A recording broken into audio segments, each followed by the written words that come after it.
Hi guys, welcome to my channel. ఈరోజు సింపుల్గా chicken cooker biryani ఎలా చేయాలో చెప్తాను. బ్యాచిలర్స్ కూడా చాలా యూజ్ అవుతుంది. ముందుగా స్టవ్ ఆన్ చేసుకొని ఆయిల్ వేసుకొని మసాలా ఐటమ్స్ అన్నీ వేసుకొని ఆనియన్, మిర్చి, టొమాటోస్ వేసుకొని బాగా మిక్స్ చేయాలి. నెక్స్ట్ జింజర్ గార్లిక్ పేస్ట్ వేసుకోవాలి. జింజర్ గార్లిక్ పేస్ట్ వేసుకున్న తర్వాత ఒక 5 minutes మిక్స్ చేసుకుంటూ ఉండాలి, పచ్చివాసన పోయేంత వరకు కూడా. నెక్స్ట్ మనము 1/2 స్పూన్ సాల్ట్ అన్నది మనము యాడ్ చేసుకోవాలి. 1/2 స్పూన్ సాల్ట్ యాడ్ చేసుకున్న తర్వాత మనము బాగా కలుపుకోవాలి. బాగా మిక్స్ అయిన తర్వాత మనం 1/2 స్పూన్ అన్నది టర్మరిక్ కూడా మనము ఇప్పుడే యాడ్ చేసేసుకోవాలి. టర్మరిక్ యాడ్ చేసిన తర్వాత మొత్తం అంతా కూడా బాగా మిక్స్ చేసుకుంటూ ఉండాలి. ఈలోపు నేను 1 అవర్ ముందు చికెన్ని మ్యారినేట్ చేసుకున్నాను.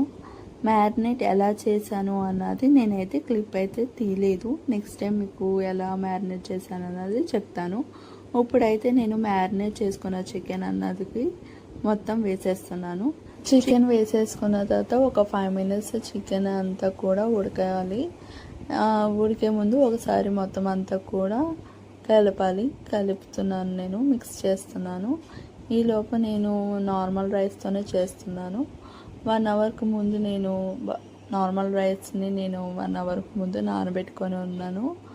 నెక్స్ట్ కొత్తిమీరని కూడా కట్ చేసుకొని పక్కన పెట్టాను. ఈ లోపల ఎంత ఉడికింది అన్నది నేను మళ్ళీ చూసి ఒకసారి మిక్స్ చేసుకుంటున్నాను. మిక్స్ చేసేసుకున్న తర్వాత మనం ముందుగా కట్ చేసుకున్న కొత్తిమీరని కూడా యాడ్ చేసేసుకోవాలి. యాడ్ చేసేసుకున్న తర్వాత మళ్ళీ మొత్తం అంతా కూడా కలుపుకుంటూ ఉండాలి. ఒక 5 minutesకి ఎంతెంత ఉడుకుతుంది, చికెన్ మొత్తం బాయిల్ అయిందా లేదా అన్నది మనం చూసుకుంటూ ఉండాలి. నాకైతే చికెన్ అంతా కూడా బాగానే ఉడికింది, బాయిల్ అయిపోయింది. సో నాకు నెక్స్ట్ నేను ఇందాక చూపించినట్టు ఆ రైస్ని నేను యాడ్ చేసుకుంటున్నాను. నాకు ఆల్మోస్ట్ చికెన్ అనేది బాయిల్ అయిపోయింది, ఉడికిపోయింది. ఇప్పుడు నేను రైస్ అన్నది కూడా నేను యాడ్ చేసేసుకుంటున్నాను. ఇలా 1 గ్లాస్కి రైస్ అన్నది నేను యాడ్ చేసేస్తున్నాను. అందరూ కూడా బాస్మతి రైస్తో చేసుకుంటారు. బాస్మతి రైస్ కన్నా మనము నార్మల్ రైస్తో కూడా మనము ఈ బిర్యానీ అనేది టేస్టీగా కూడా మనం చేసుకోవచ్చు. ఆల్మోస్ట్ నేను 1 glass ఆఫ్ రైస్ని నేను నానబెట్టాను. ఆ 1 glass ఆఫ్ రైస్ అంతా కూడా వేసేసిన తర్వాత ఒకసారి మొత్తం అంతా కూడా ఒకసారి బాగా మిక్స్ చేస్తున్నాను. మిక్స్ చేసేసిన తర్వాత 1 glass ఆఫ్ రైస్కి నేను వాటర్ వచ్చేసి 2 glasses of water, normal క్వాంటిటీయే.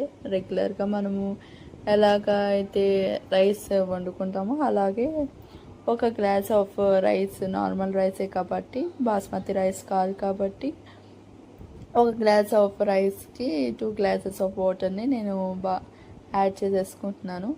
Add చేసేసుకున్న తర్వాత ఒకసారి మొత్తం అంతా కూడా నేను కలుపుకుంటున్నాను. మొత్తం అంతా అలా మొత్తం అంతా కూడా మిక్స్ అయిపోయిన తర్వాత మనము కుక్కర్ పెట్టేసి విజిల్ పెట్టేసి 2 whistles వచ్చే వరకు మనము ఉంచాలి. నెక్స్ట్ విజిల్ అంతా పోయిన తర్వాత మనం ఒక సైడ్ నుంచి కూడా బిర్యానీ మొత్తం కూడా తీసుకుంటే ఇలాగా పొలుకులుగా మనకి వస్తుంది. కింద ఎక్కడ కూడా మనకి అంటు కూడా కట్టలేదు, చాలా బాగా వచ్చింది. ఇంకా ఇది నేను ప్లేట్లో సర్వ్ చేసేసుకుంటున్నాను. ప్లేట్లోకి సర్వ్ చేసేసుకుంటాను. అంతే, ఎంతో టేస్టీగా ఉన్న చికెన్ కుక్కర్ బిర్యానీ రెడీ. మీరు కూడా ఒకసారి ట్రై చేయండి.